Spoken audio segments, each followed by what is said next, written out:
The 2024 season Ourlads All Rookie Team is now live. We are going to start off on the offensive side of the ball, but before I dive into the rookies from the 2024 season, the best ones, I want to explain how we come up with the All Rookie Team from a season perspective. If you guys have been following along from the start of the season, every week we put out a new team that highlights that weekend's top performers among all rookies. And because of recency bias, sometimes we forget about what happened early in the year. So there is just like as in scouting, there's a blend of objectivity and subjectivity, facts and opinions to creating the R Lads All Rookie Team. All of these guys receive a certain point value at the end. How do you get points that will contribute to the likelihood or odds of you being on the Ourlads All Rookie Team at the end of the year? You get 2 points for a Rookie of the Week at your position. You get 1 point for an honorable mention. And then you get an extra point for being the Offensive Rookie of the Week or Defensive Rookie of the Week. But to blend in some subjectivity here, at the end of the process, I will personally find my personal opinion who should be the winner. Those guys got an extra 2 points at the end of the process. And the numbers do not lie. The Ourlads All Rookie Team, in my opinion, is the most official All Rookie Team you guys should be paying attention to, because it is that perfect blend of season 1 through season 18 objectivity and subjectivity. So we are going to start off, like I said, on the offensive side of the ball. At quarterback, we have Jaden Daniels, a first rounder, number 2 overall, from the Washington Commanders. He was the quarterback of the week 7 times this year and the rookie of the week 3 times. He ended with 22 points. Bo Nix came in second at 17. This ended up being a little closer than what I thought it would end up being.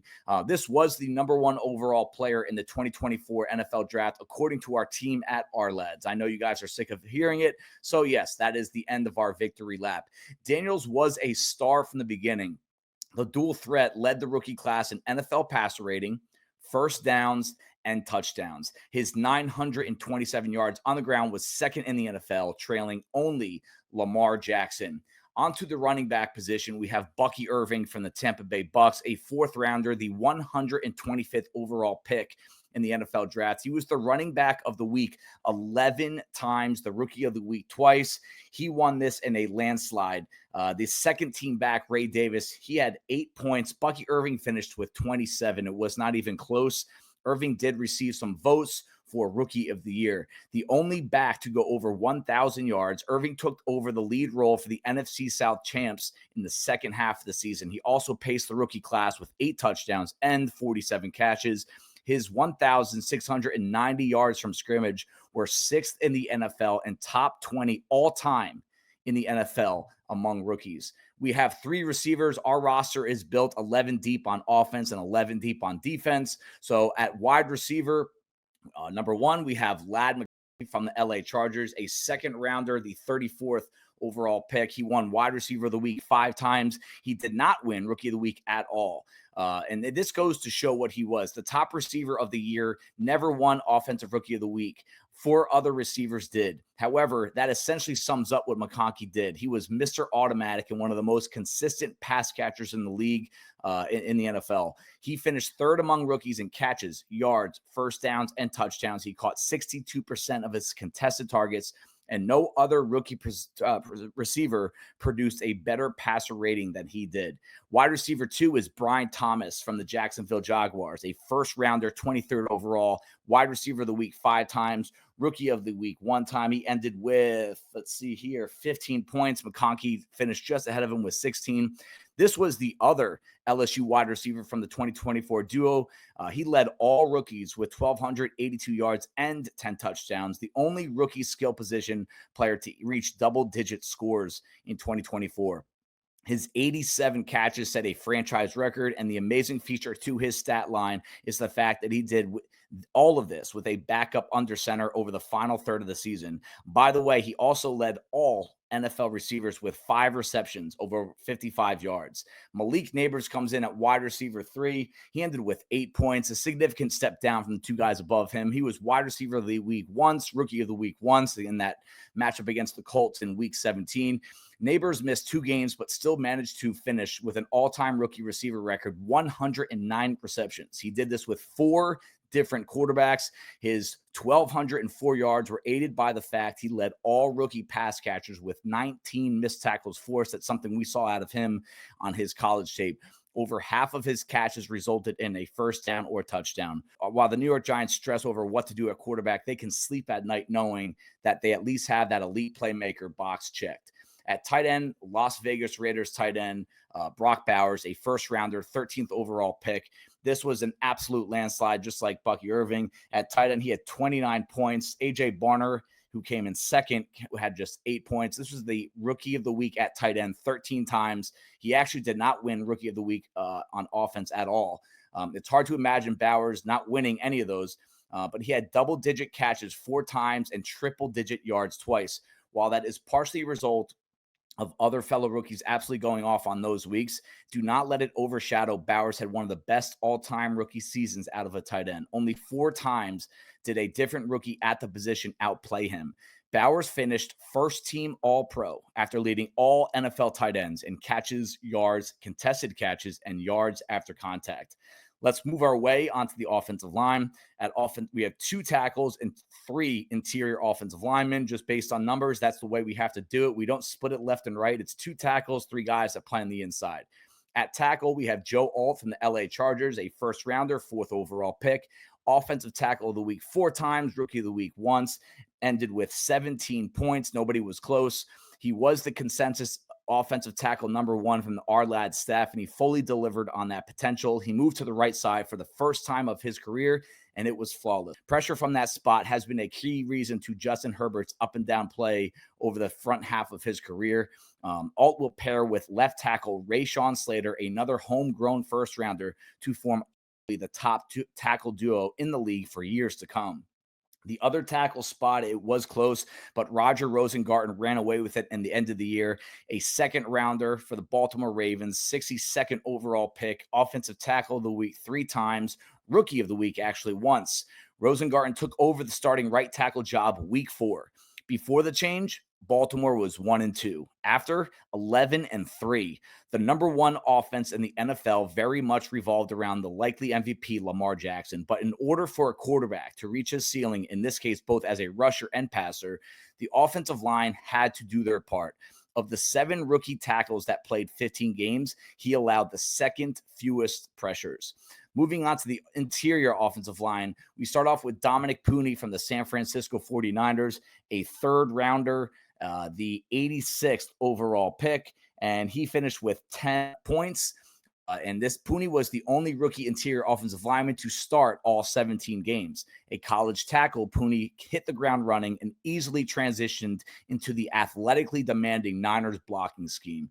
He led all interior blockers with 1,078 snaps, and while his pass protection did start to fall apart late in the year, he was also an important asset to their running game in a season where they did not have Christian McCaffrey for the majority of it. Graham Barton is the second interior offensive lineman from the Tampa Bay Bucks, a first rounder, the 26th overall pick, a 3-time offensive tackle, interior offensive lineman of the week. Following a move back to center where he began his career at Duke from left tackle, Barton won the week 1 starting job and started all but 1 game for the NFC South champs. He was one of the steadiest rookies all season, and that was immediately ready for a productive trench play. He was the interior offensive line rookie of the week at the start of the season, week 2, the middle of the season, week 10, and at the end of the season, week 18. A very reliable player for the NFC South champs. The last interior offensive lineman comes from Pittsburgh, a second rounder, the 51st overall pick, and that is Zach Frazier. He was the interior offensive lineman of the week twice, rookie of the week once. There may not be a better match based simply on ethos than this marriage. As expected, Frazier was a week 1 starter for the Steelers as they completely revamped their offensive line in recent drafts. He allowed just 1 sack all year and averaged less than a pressure per game. His run blocking, notably against defensive linemen, is already among the best in the game right now. So that is the first team, Ourlads All-Rookie team from the 2024 season. You can head over to the website and check out who made the second team and give the entire roster a look. Let's go take a look at the defensive side of the ball. All right, and here we go with the first team defense for the Ourlads 2024 season all-rookie team. We'll start off at the edge defender. That is Jared Verse. This was an easy one, a first-rounder, the 19th overall pick. He finished with 21 points. The next highest was 15. He was the edge defender of the week 8 times, rookie of the week just once. In a year with multiple impressive edge performers, the third edge defender drafted stood out from the very beginning of 2024. He was a pressure machine. His 77 led the rookie class by 21, and that got him 4th in the entire league. He was more than just a powerful pass rusher, however. His 35 stops were more than twice as many as any other rookie edge defender, and he added 2 forced fumbles, one of only 2 rookies to do it more than once. The other edge defender is Chop Robinson, who had a late surge. He ended with 15 points, a first rounder, the 21st overall pick, edge of the week 5 times, rookie of the week once. As impressive as Verse's consistency was all year, just as impressive, if not more, is what Robinson did over the second half of the year. He took off on week 10 and he never looked back. Over the final 9 games, he had 4 or more pressures 6 times. He was held without a pressure in a game just once, and that was week 7. Pure edge rusher, only earned all 5 rookie edge defender of the week awards over the final 8 weeks. So he really was dominant down the stretch. The interior defensive line, Braden Fisk, LA Rams, second rounder, 39 overall. Defensive tackle of the week 5 times, rookie of the week twice. One of the most aggressive trade-ups all of draft weekend, Fisk was brought in to pair with his college teammate Verse to give one of the youngest and most effective defensive fronts their missing piece. This organization knows a thing or two about impactful defensive tackles. This makes it 2 straight years a Rams defender ended up on the Ourlads all-rookie team in this position. He had 51 pressures, more than twice as many as the next interior defender, and he led all rookies in sacks. He finished with 18 points. The other first-team defensive tackle finished with 13 points, and that was T'Vondre Sweat from the Tennessee Titans, a second rounder, a 38th overall pick, defensive tackle of the week 3 times, rookie of the week once. Sweat was not even the first defensive tackle drafted from Texas. The mammoth-sized power defender had a pre-draft arrest that strengthened the notion his immaturity was going to follow him into the NFL. The gamble was taken, and it paid off. We knew Sweat would be an impactful run defender, but he also added 23 pressures, second most among rookie interior linemen, and 2 more than his college teammate, Seahawks first-rounder Byron Murphy. At linebacker, we're going 2 deep here because we're going 5 defensive backs. Just that is the base formation in the NFL. Peyton Wilson from the Pittsburgh Steelers, a third-rounder, the 98th overall pick. He had 15 points. Linebacker of the week 4 times, rookie of the week once. Some crossed Wilson off their board because of his extreme medical history that includes 10 surgeries. Even Pittsburgh did not fully expect this result, as he was their second third-rounder in this draft alone. He led all rookie linebackers with 54 tackles and was one of 2 with both an interception and a forced fumble. The other linebacker was Edgerrin Cooper from the Green Bay Packers, finished with 14 points. He was the second rounder and 45th overall pick. Linebacker of the week 5 times, rookie of the week 2 times. The other rookie linebacker to record both an interception and forced fumble was Cooper. His primary calling card also came in the form as a pass rusher. He led the group with 4 sacks. Nobody else had more than 2, and 35 stops. Nobody else had more than 25. At cornerback, we have Kamari Lassiter from the Houston Texans, a second rounder and the 42nd overall pick. He finished with a position-high 10 points. He was the cornerback of the week twice and rookie of the week once. There were 21 corners that played over 240 snaps among rookies. Lassiter ranked number 1 in completion percentage allowed, 47.8%. He also finished second with 3 interceptions and an NFL passer rating allowed of 69.1. All of this was impressive for a corner that did lose some ground in the evaluation process because of a bad 40, but it was his run defense where he truly stood out. His 22 stops also finished second among rookie corners. The other corner is Kenyon Mitchell from the Philadelphia Eagles, a first rounder, the 22nd overall pick. He was the cornerback of the week twice and rookie of the week 0 times. Mitchell was a week 1 starter for arguably the best defense in football. He belonged right away despite coming from a lower level of college football than most first rounders. He allowed under 60% of the passes thrown his way to be completed, one of just 6 corners to do so, and he limited the yards to after catch to just 61, second best among corners, which was aided by a low 9.6% missed tackle rate. Mitchell also tied for the group lead with 9 pass breakups. This was a guy that was impacting the game from every angle. At safety, we're moving on to Cameron Kitchens, the Los Angeles Rams, yet another one to make the Ourlads All-Rookie team, a third rounder, the 99th overall pick, safety of the week 4 times, rookie of the week twice, and he finished with 12 points, a position high. The lowest draft pick of all the rookies on the first team, Kitchens overcame a poor pre-draft workout and proved to be one of the top playmakers at the position in the NFL. His 4 interceptions were second most among rookie safeties, but what made those interesting is the fact that all of them came in the fourth quarter of games. He also finished 4th in tackles and added a fumble. The other safety is Kalen Bullock, the second defensive back from the Houston Texans to be on this team, a third rounder and the 78th overall pick. He was the safety of the week twice and rookie of the week 0 times. Speaking of turnovers, Bullock led all rookies with 5 interceptions for the AFC South champs. His 5 pass breakups also led the group, and his 45 passer rating when targeted was number 3 in the NFL for the second leading snap getter among all defensive rookies.